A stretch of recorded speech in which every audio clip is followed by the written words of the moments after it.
Hi everyone, welcome to my channel. Today's video is about my experience with laser hair reduction at Kaya Skin Clinic. In case you've missed out my previous two videos, I'm going to put the link below. You can check them out.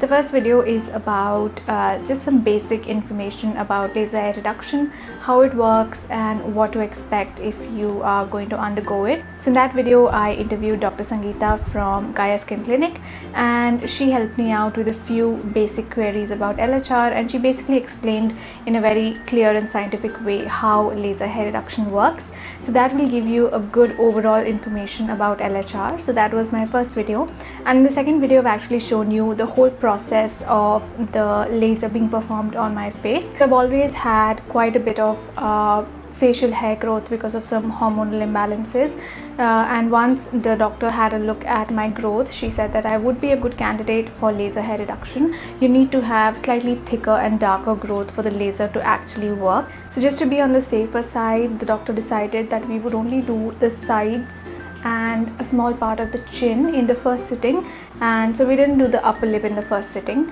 It's quite normal to have a little bit of redness or some rashes, but after my first sitting I didn't really experience anything. My skin was just completely normal. When you're undergoing laser, you're not supposed to use anything like waxing or threading that pulls the hair from the roots. You're only supposed to use surface hair removal like shaving, etc. Now before I underwent the laser, I needed to do threading every 10 days, every 7 days, because I used to get quite a bit of growth. So after my first sitting, I noticed that my hair growth had gone down a little bit, but not significantly, not so much that I could completely skip doing any kind of removal. So after the first session, basically I did notice a little bit of reduction in the growth, but not a significant one.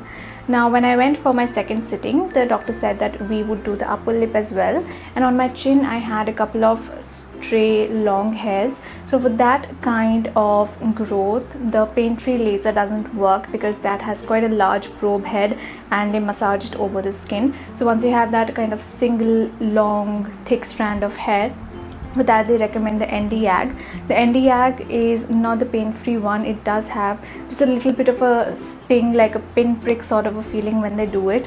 So it's a little different from the pain-free one. So in my second sitting, once again we did the sides, which was the regular pain-free one. Then we did the upper lip, which was also the pain-free one. The center part of the chin, again the pain-free. And then for a couple of spots on my jawline where I had a single thick strand of hair, we did the Nd:YAG laser, which I mentioned is like a little pinprick. It's not completely pain-free, but it's completely tolerable, tiny pinprick of pain.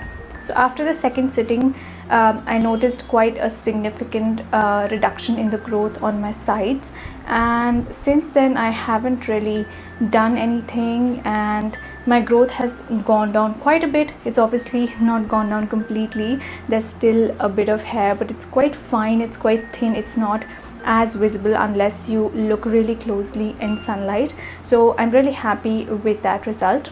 And I went for my third sitting, which was exactly 1 month after my second sitting. The doctor actually said that my growth was quite less, so they didn't do the laser at all on my sides, and they said that they would now space my sessions 1.5 to 2 months apart because my growth was going down quite significantly. My upper lip has had 2 sessions and this has also reduced a little bit. It's not as significantly reduced as my sides, but it has definitely responded to the treatment.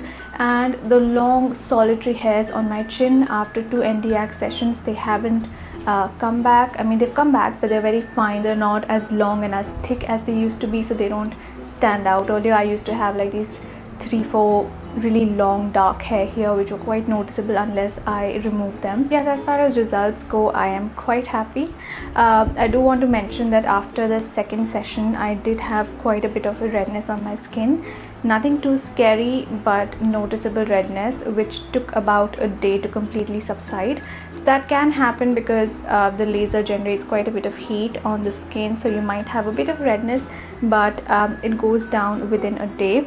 Apart from that temporary redness right after the session, I've not really experienced any kind of issue, any side effects or any problems as a result of the laser hair reduction sessions. I know some of you had a few concerns about that, so this is just my experience. Apart from temporary redness, there's been no problems at all. So that is my feedback, and perhaps I will do an updated post once I have completed all my 6 sessions. I hope you found this video helpful.